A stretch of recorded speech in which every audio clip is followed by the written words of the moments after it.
Rezultatet preliminare të zgjedhjeve tashmë janë publikuar, ndërsa reagimet e qytetarëve në Gjakov nuk mungojnë.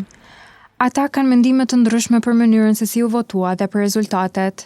Përfërsisht ashtu si ka dalë, ashtu sipas trenit sa kemi hulumtu tren, ashtu ka qenë, sondazh ka qenë.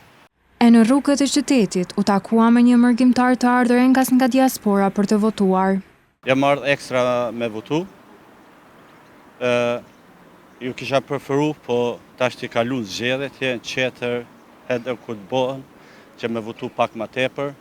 Por pati edhe nga ata që shprehen ankesa për procesin e votimit.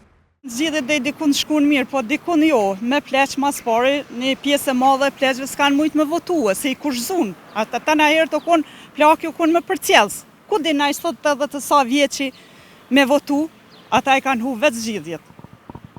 Se me mia pleq, tash llogaritë sa vota nuk o qi dje. E tash që aty nashtë është një mungesë, si të cila parti. Kërkesa e qytetarëve mbetet e pandryshuar, formimi i institucioneve sa më parë. Ndryshime dhashtë formohet qeveria sa më para, edhe formohet presidenti për ndryshime ashtë herët me folë ala.